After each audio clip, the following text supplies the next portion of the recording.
Yo, what's going on, y'all? It's Cone back here again today with another video. If you know me, you know that I'm one of the biggest Thunder fans in the entire world. And so far, this squad has shocked a lot of people, going from one of the worst teams in the league the past couple seasons to on the verge of a play-in berth. And there's a number of reasons for why this Thunder team, in my opinion, is on the verge of doing something really special over the course of the next few years. The first one is obviously Shai. He's become a 30-point per game scorer and a legit all-NBA guy, the franchise player that I knew he could be for years now.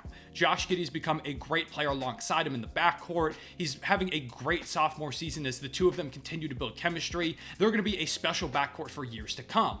Lu Dort is worthy of all defensive consideration in my opinion. Mark Daigneault's one of the best young coaches in the game. We're getting great contributions from role players like Isaiah Joe, who's one of the best three-point shooters in the world. Kenrich Williams is a high-level role player. Jay Will stepped up big at the center spot, and a number of other guys that I just don't have time to shout out everybody in this video. But today I want to talk about one guy in particular that I feel like deserves a lot of credit for what he's done so far this season, how he shattered expectations, and how he has single-handedly made this Thunder core so much scarier. That guy is Jalen Williams, aka J-Dub out of Santa Clara. In my opinion, he has showcased all-star potential while being one of the best rookies in the entire league so far this season.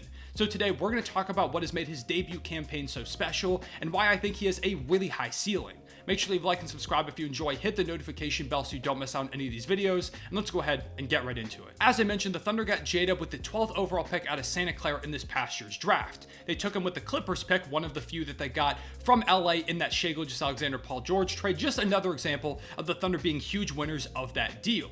He spent 2 years at Santa Clara before entering the draft, and he really shot up draft boards late in the process due to his showing at the Combine. A unique combination of physical tools, feel for the game, and overall talent made teams realize, hey, this guy's going to be a special player in the league. And he quickly went from a late first-round pick to maybe early second-round pick, all the way up to a projected lottery guy, where the Thunder, of course, would end up taking him with the 12th pick, a pick that the Thunder were lucky that they had because apparently a number of squads right below them really wanted him. The Cavaliers, the Hawks, amongst many others, were looking to trade up past the Thunder to select him because they also believed he could be really good. A report actually came out a few days ago, I believe it was from Brian Windhorst, that said that the Thunder had two goals in this past year's draft: get Chet Holmgren and get Jalen Williams. They did both, and now this young core looks stacked for years to come. Coming into the season, he projected as a great fit alongside Shai and Giddey as an off-ball player who could cut to the basket with ease, finish at a high-level knockdown catch-and-shoot threes, and also just play some high-level defense using his elite physical tools.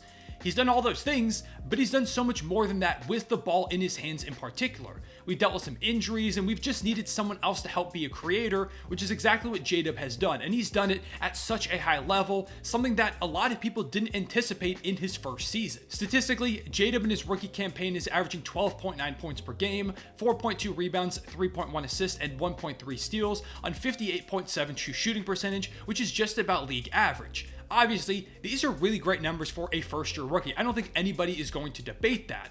But when we take a look at it in the context of the rookie class as a whole, you can see just how good he has been amongst his peers. He's 4th in rookie points per game, he's 10th in rebounds per game amongst rookies, 4th in assists per game, 1st in steals per game, and he's 5th in true shooting percentage amongst all rookies that have played at least 40 games. Not only this, but he's gotten consistently better month to month. Every single game even, he looks like he's growing, he's learning, he's saying, hey, I can do this new thing that I'm just going to be really good at out of nowhere. And it's really showed over his last 10 games where he is having the best 10-game stretch of his career, which is one season, but it's been amazing to watch. And in my opinion, it's one of the best 10-game stretches of any rookie so far this year. J-Dub is averaging 19 points per game, 5 boards, 4.3 dimes, and 2.3 steals, while shooting 55% from the field, 45.2% from 3, and 88% from the line. He's putting up nearly 20 points per game on almost 50-40-90 splits. In fact, almost 60-45-90 splits. As a rookie, it's unbelievable. We don't typically see these things. This is not normal rookie stuff. This is the stuff you see from a first-year player that is going to one day be a star in this league, like I think J-Dub will be. And it's not only just the numbers that are popping off the page. When you watch him play, the things that he's doing, they're special. They're not things that first-year players typically do. So let's go ahead and talk about how he's been so good so far this season, and in particular over this recent stretch. When you watch J-Dub play, probably the first thing you'll notice is his knack for attacking the basket. He's really great at getting downhill, finishing around the rim, utilizing his 7'2" wingspan, which is absolutely ridiculous on its own, but it allows him to get the shot up over rim protectors, guys that are right on his hip that are trying to block his shot or just contest it. He has so much length that it's really hard to do so. He's so good at finding the smallest pockets of space between a rim protector and the glass. He's also great at finishing with either hand. Sometimes I forget which handedness he is because he is so effective with the right or the left. He utilizes scoop layups, power finishes too. He actually leads the NBA in dunks by a guard, a stat that you probably had no idea about if you aren't a Thunder fan. He can do it in such a variety of ways. His finishing style is actually pretty similar to Shai's. This is something that isn't a coincidence. Even before he got drafted to Oklahoma City, J-Dub said that Shai was a player he took inspiration from in terms of his driving ability, the way that he utilized both hands, the way that he finished with finesse or power. It was something that J-Dub consciously noted, and you can see it, and it's part of why I think he can be a special finisher around the basket, including all the things that he's already shown. Something else that makes him really dangerous when he gets downhill is his ability to knock down the floater, a shot that he goes to pretty consistently, can knock down with either hands and fading in either direction. He's got this particular floater where he'll be fading left but shoot it with his right, and it's a very difficult shot, but he makes it look so easy and consistently knocks it down. The fact that he can finish fading either way with either hand, it just makes him so unpredictable, and you really don't know how to stop him. His game also even goes beyond that because he's got this really good pull-up mid-range jumper as well that once again feels very Shai-esque when you watch it. And it makes him so dangerous. The fact that he can drive right past you and finish with a 7'2" wingspan with ease, or he can go ahead and pull up for a mid-range jumper, he can knock down a floater, fading either direction with either hand.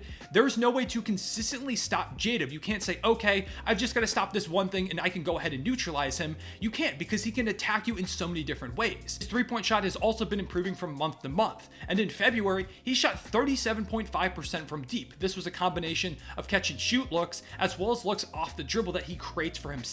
Once again, something that he has shown such a great knack for. So there's no true way to stop J-Dub. He has so many different counters, so many different ways that he can attack a defense depending on how they play him.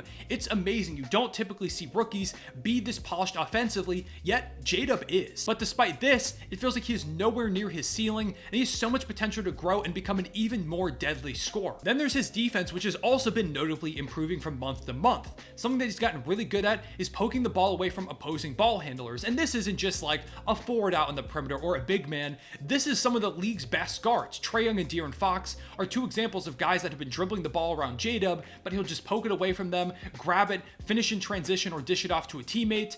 It's been incredible to watch. He's gotten so good at doing that, and being able to do that, play that one-on-one defense and poke the ball away from opposing great ball handlers is such a special skill. He's also so great at jumping passing lanes. Once again, utilizing that length in a quick first step, he'll see when a guy is telegraphing a pass, just jump ahead, steal that ball away, and finish in transition. In fact, J-Dub leads not just all rookies in steals per game, but since January 1st, he leads all NBA players, period, in total steals with 58. The second place guy is Jimmy Butler with 47, 11 steals behind him.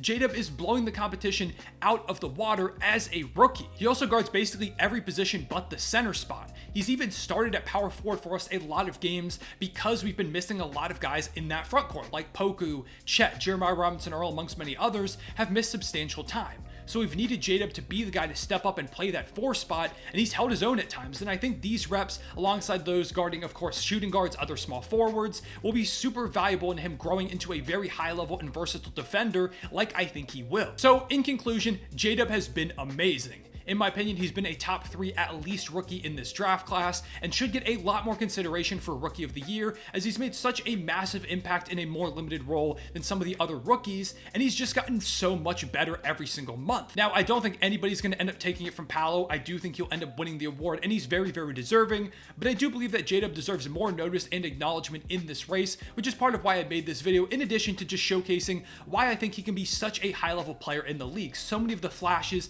that he's shown already a high-level, polished player across the board in his first season. It bodes super well, and I think he's going to be such an integral piece to this Thunder core going forward. And like I said earlier, I believe he has true all-star potential. That might be the bias talking, but I don't think so. I've talked to neutral fans who have watched him and said that they've become massive J-Dub fans over the course of this season, and they also agree that one day he could be an all-star in this league like I think he can. With all that being said, I appreciate y'all watching. Like I said earlier, if you enjoyed, please leave a like and subscribe. It helps the channel out a lot. Comment down below who you have for Rookie of the Year this season, and where do you think J-Dub is going to go in his career? How good do you think he can be? I appreciate y'all watching. I'll see y'all later. Real One Safe back.